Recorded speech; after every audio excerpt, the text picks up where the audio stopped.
अस्सलाम वालेकुम, क्या हाल चाल है जी। मैं मोहम्मद अहमद नज़ीर और इस वीडियो में हम बात करेंगे यूके वीज़ा पॉलिसी के अंदर जो चेंजेस आए हैं 2025 में और जो पाकिस्तानी एप्लीकेंट्स हैं उनको क्या क्या बातें पता होनी चाहिए अपना किसी भी किस्म का वीज़ा अप्लाई करने से पहले।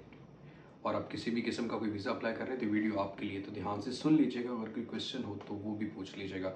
सबसे पहले बात करते हैं, जो पहला चेंज है वो है आपका अब जो फाइनेंशियल रिक्वायरमेंट है, आपने जो बैंक के अंदर पैसे रखवाने हैं अपनी बैंक स्टेटमेंट शो करने के लिए, अपने एविडेंस जो प्रूफ है आपका फंड्स का एविडेंस देने के लिए, उसके लिए जो चेंज हुआ है वो ये हुआ है कि 11% 11% इंक्रीमेंट कर दिया गया है स्टूडेंट्स के लिए भी, कि उन्होंने अब जो अपने फंड्स दिखाने हैं अपने आप को सपोर्ट करने के लिए, वो 11% ज़्यादा दिखाने होंगे। तो इसलिए जो आप अपने फंड्स रिखवा रहे हैं अपना, अगर आपका कोई एजेंट है तो उससे कंफर्म कर लें, अगर आप खुद अप्लाई कर रहे हैं तो उससे दोबारा रीकन्फर्म कर लें कि क्या जो नई पॉलिसी के अकॉर्डिंग आपने जो अपने बैंक के अंदर पैसे रखवाएं। और ये सबसे इम्पोर्टेंट है, ये सबसे इम्पोर्टेंट है क्योंकि बहुत से वीज़े लोगों के कैंसिल होते हैं सिर्फ इसी वजह से कि वो लोग जो अपनी फाइनेंशियल रिक्वायरमेंट है वो वैलिड तरीके से प्रूफ नहीं करते। और आपको बड़े अच्छे से पता है कि वैलिड का मतलब क्या है। उसके बाद दूसरा बड़ा चेंज है वो है ईटीए का। इसे इलेक्ट्रॉनिक ट्रैवल अथोराइजेशन कहते हैं। अभी पाकिस्तानियों के लिए तो ये अभी स्टार्ट नहीं हुई, लेकिन बहुत से दूसरे कंट्रीज़ के लिए ये ज़रूरी हो गया है कि उन्हें 10 पाउंड में अंदर ये जो ईटीए है ये भी अटेन करना होगा, ये भी हासिल करना होगा। लेकिन अप्रैल 2025 तक, मतलब कि 2 माह के अंदर, 2 माह के बाद ये ऑलमोस्ट सारे कंट्रीज़ के लिए कंपलसरी हो जाएगा, पाकिस्तानियों के लिए भी कंपलसरी हो जाएगा कि इसको भी 10 पाउंड पे करके आपको ईटीए का एक सर्टिफिकेट भी मिलेगा, वो भी आपको चाहिए होगा। देन उसके बाद बात करते हैं, आप उसकी ज़रूरत इसलिए हुई कि उसको वो डिजिटलाइज कर रहे हैं बॉर्डर की सिक्योरिटी को और इमिग्रेशन सिस्टम को। तो ये उसका एक एडिशनल डॉक्यूमेंट आप कह सकते हैं। फिर उसके बाद जैसे आप लोग यहाँ पे ट्रैवल करके आते थे तो सबसे पहले आपका जो इम्पोर्टेंट डॉक्यूमेंट होता था जो आपने कलेक्ट करना होता था वो आपका बीआरपी होता था, जिसे हम बायोमेट्रिक रेजिडेंस परमिट कहते हैं। तो उसको अब ख़त्म करके ई वीज़ा की तरफ जो है वो कन्वर्ट कर दिया गया। जो लोग यूके में ऑलरेडी मौजूद हैं उनको पता था कि पहले 31 दिसंबर 2024 सबको डेडलाइन दी गई थी कि अपने जो फिजिकल वीज़ाज हैं या बीआरपी हैं इनको ई वीज़ा में कन्वर्ट कर लें।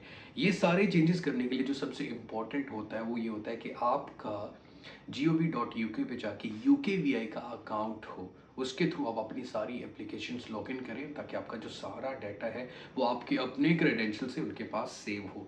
अब ये डेट थोड़ी सी एक्सटेंड कर दी गई है कि मार्च तक लोगों को टाइम दिया गया कि कुछ लोग अभी भी स्टिल मौजूद थे जो इस चीज़ को इग्नोर कर रहे थे और अपने बीआरपी को ई वीज़ा में कन्वर्ट नहीं किया था। अब व्यू एंड प्रूफ कि आप अपना वीज़ा दिखाएं और प्रूफ करें अपना इमिग्रेशन स्टेटस ट्रैवल करते हुए, अपना शेयर कोड शेयर करके, तो आप ट्रैवल कर सकेंगे। अब ये सारी चीज़ें डिजिटलाइज की जा रही हैं। इवन के आने वाले वक्त में कुछ माह में जो यूके के अंदर ड्राइविंग लाइसेंस हैं, अब ये खबर है, कंफर्म नहीं जब आएगी तो डेफिनेटली आपके साथ शेयर करूंगा, वो भी डिजिटलाइज हो जाएगा, फिजिकल कार्ड्स ख़त्म हो जाएंगे। अब जो इम्पोर्टेंट टिप्स हैं भाई पाकिस्तानियों के लिए जो आप अप्लाई कर रहे हैं वो मैंने हर पॉइंट के दौरान भी बता दिए थे। सबसे पहले इंपॉर्टेंट इन्फॉर्मेशन ये होती है, इंपॉर्टेंट चीज़ ये होती है कि आप हमेशा अपने आप को अपडेट रखें आने वाली सारी इन्फॉर्मेशन पे कि क्या नई पॉलिसीज़ आई हैं, क्या चेंजेस आए हैं। तो अपने आप को अपडेटेड रखना ये सबसे इम्पोर्टेंट होता है, चाहे आप किसी भी फील्ड में हो। तो उसके बाद बात करते हैं अपने आप को, आपने इम्पोर्टेंट ये है अगर आपने ट्रैवल करना है कि आपको वो फाइनेंशियली प्रिपेयर करें। आपका एप्लीकेशन सबमिट है, आप अपना देखें कि किस डेट को आपको कैश या कॉस्ट लेटर इशू होगा। तो अगर आपने प्रूफ ऑफ फंड शो करवाने हैं तो आपके पास क्या इतना एम्पल टाइम है कि आप अपने टाइम पे जो डेट आपको दी जाएगी उस पर ट्रैवल कर सकें। तो अपने प्रूफ ऑफ फंड को सबसे इम्पोर्टेंट रखें। और उसके बाद अपना जो एप्लीकेशन आप लॉगिन करेंगे वो यूकेवीआई के अकाउंट अपना खुद बनवाएं। अगर आप किसी एजेंट के थ्रू आ रहे हैं तो कोशिश करें कि अपने क्रेडेंशियल्स यूज़ करें ताकि आपको सारे डिसीजन का पता खुद से पता चल सके कि भाई आपको ईमेल आई है कि आपकी एप्लीकेशन इस प्रोसेस में, इस स्टेज में है। अगर अल्लाह ना करे उसमें कोई मसला है तो क्या मसला है, ये सारी चीज़ें आपको पता होनी चाहिए। और ईटीए के लिए भी अप्लाई कर लें तो वो बेहतरीन होगा।